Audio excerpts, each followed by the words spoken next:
Welcome back to the channel. My name is Lee from Lee's Kitchen. Today we're going to find out, can AI really generate a really good low carb burger bun recipe?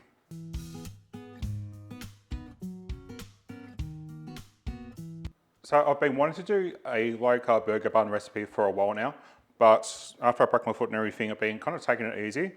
And I want to do some burgers tonight, so I thought, why not? Let's do a low carb burger bun.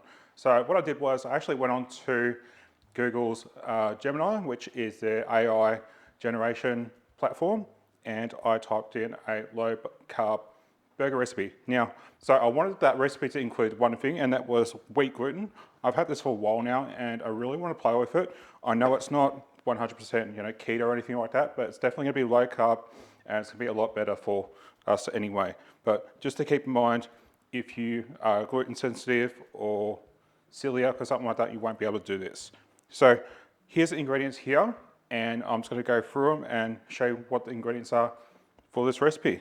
And I've gone through the whole recipe and it looks really good. Like usually you find some errors or something in it, and yeah, everything looks pretty good. So I'm really intrigued to see how this turns out, and it looks pretty straightforward. So we'll see how we go.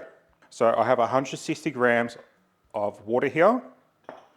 I've got 2 teaspoons of dry active yeast. And little tip, keep your yeast in the freezer, it'll last for years. I've got a teaspoon of sugar. Now, I know it's not a low carb item, but the yeast is going to eat the sugar and it's basically going to disappear. And then we've got a tablespoon of olive oil. We have an egg for the actual dough, and then we have an extra egg for the actual dusting. We have 60 grams of softened butter. We have a tablespoon of allulose. So it's said to add a tablespoon of sweetener to make it more like a commercial one, but I use allulose because that actually has browning properties and everything. All the other sweeteners don't really have that. And then it said 2 tablespoons of oat fiber. Now I don't have oat fiber, so I've decided to use 2 tablespoons of psyllium husk, which I'm sure will turn out just as good. Then I've got a teaspoon of xanthan gum, half a teaspoon of salt, which I'm using pink Himalayan salt. And then for here, I have 140 grams of almond flour. So for the last item, we have our vital wheat gluten, which is also just called wheat gluten. And we've got 120 grams of that here. Now I get mine from a supermarket called Sackers in the northern suburbs of Melbourne. It's like a multicultural supermarket, and they have a lot of that sort of stuff there, which is great. So it is available in the supermarket, so that's why I feel that I can use it since it is actually readily available. So the first thing we're going to do is actually blend the yeast. Now, this is a step I usually don't do, but because it's in the recipe, I'm going to follow it just in case something doesn't work for some reason. So what I have here is a teaspoon of sugar. I'm going to add that to our warm water. You could use inulin if you really wanted to, but keep in mind the yeast is going to eat the sugar anyway, so that sugar is not going to be really in the actual bread. And then I've got about 2 teaspoons of yeast here, which is about 7 grams worth. I'm going to add that in there. I'm going to give that a good stir. And then we're going to put this aside for about 5 minutes until it's nice and foamy. Now, I have still baked with it even though it wasn't foamy, and it still has turned out completely fine. So just keep that in mind. So now we're going to combine the dry ingredients together. So I have our almond flour in here. I have our wheat gluten here, and we're going to add that to our flour. I'm going to add our 2 teaspoons of psyllium husk or oat fiber. Half a teaspoon of salt. I use pink Himalayan salt. And then our 1 tablespoon of allulose, and that's just going to help with just browning. And then our teaspoon of xanthan gum. And then all I'm going to do is just stir this until it's nice and combined. All right, so yeast is nice and activated now. So that's a good thing. That means that is nice and active. So what we're going to do is we're going to add our liquids to this. So I've got a tablespoon of olive oil. Happy I've got enough room here. I'm going to add one egg. And I think this recipe is kind of like a brioche because there's butter, there's egg. And then once that has all combined, we're going to add that to our dry ingredients. Now the recipe does say to use a stand mixer. I just can't be bothered using it tonight, so I'm just going to use this and just do it all by hand. I don't mind a bit of work myself. And then we're just got our 60 grams of butter here. I've just put this in the microwave for about 20 seconds just to soften it quite a bit. And we're going to add that in there as well. And I did think it was a little bit weird having the two fats in it, but we'll see how it goes. Now considering I did use some celery husk, this might actually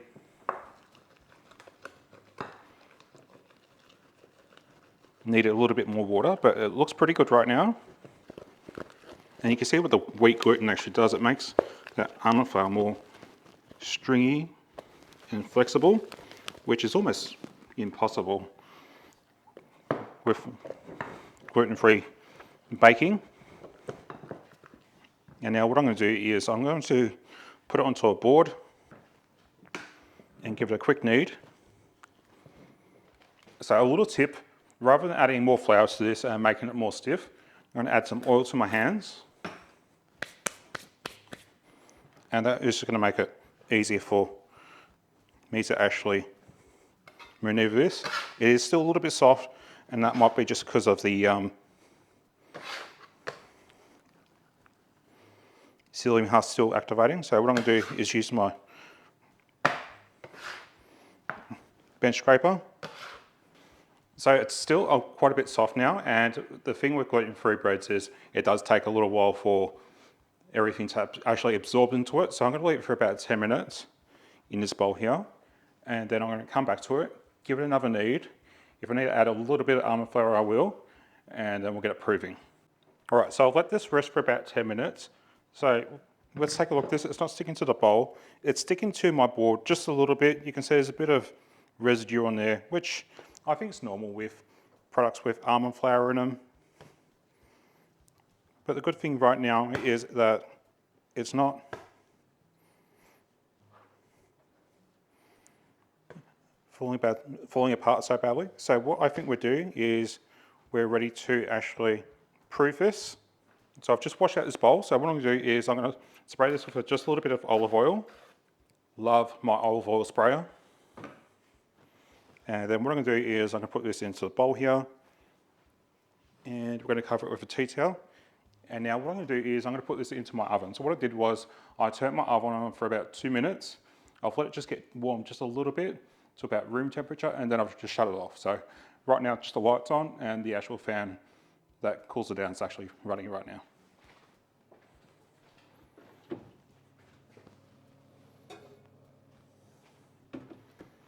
So I'm going to let that proof for 60 to 90 minutes, and once it's doubled in size, I'll see you back here.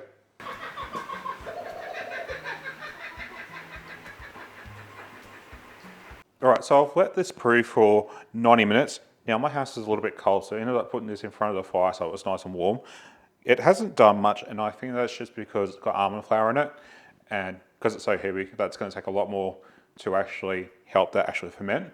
But I'm still going to go with it because I find even if stuff doesn't actually completely double in size or anything like that, it's still completely fine. So what I'm going to do is I'm going to divide this dough up. And so what we're going to do is we're going to divide this into 6 pieces, and that'll make up 6 large rolls. If you want small rolls, the recipe says to divide this into 8. So I'm going to do 6 because I want something pretty decent for a burger.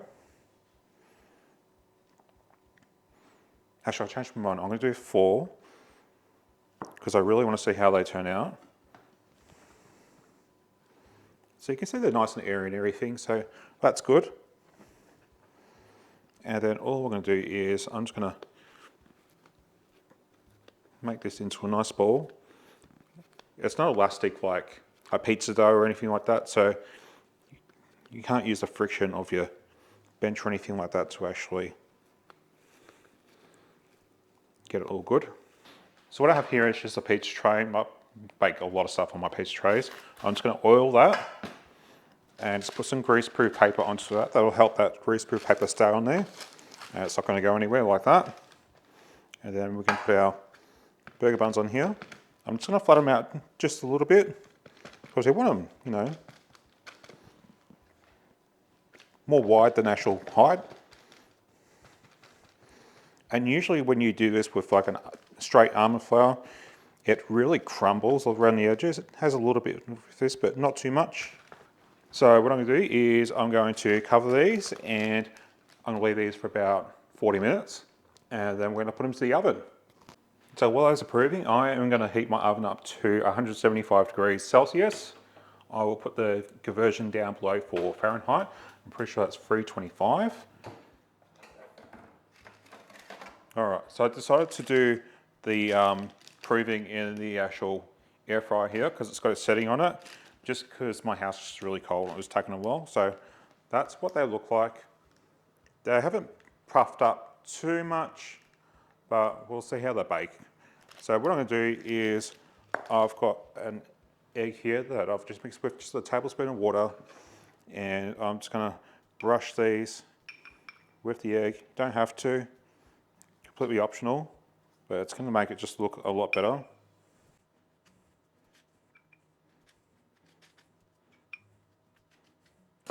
And then I have like a million of sesame seeds, so I'm just going to put some sesame seeds on this as well.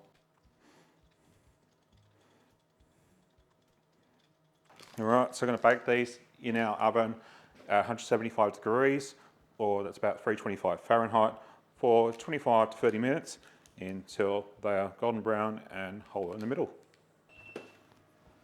Okay, so it's been 25 minutes now, and these are done now. So they were browning a little bit too much, so what I did was I actually turned this down to 160 degrees. And they look pretty good. They look a bit flat, but I'm completely fine with that. So what I'm going to do is I'm going to actually cover these. So I'm just going to put these on the sink here, and I'm going to cover these with a tea towel. What that's going to do is just going to steam a little bit and help soften them up a little bit. And then we're going to make some burgers for dinner and test them out. All right, so I've let these cool down now, and you can see that they have browned quite a bit. And I think that's just because of the almond flour. So I would reduce the temperature on your oven quite a bit. Now I did flatten them out quite a bit and they've stayed like that. They look pretty good though. So we're going to test them out in a burger and see how they really are. So I'm just going to use a serrated knife and just cut this in half.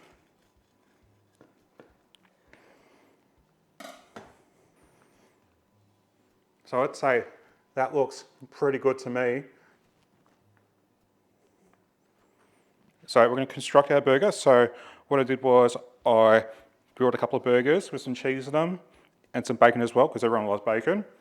And then I did some caramelized onions on the stove there. And then I've got some lettuce, tomato, a pickle, and some tomato sauce, which is basically a not as sweet ketchup, and some mustard. So let's give it a go. Some bacon.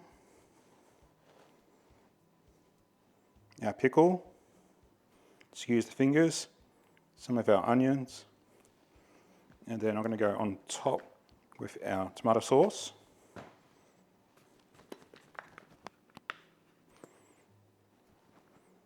Our mustard, some lettuce,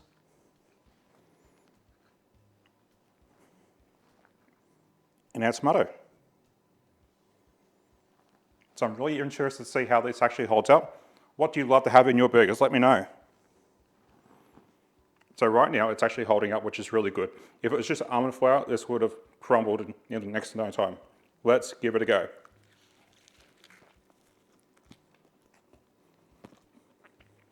So overall, I think that is really good.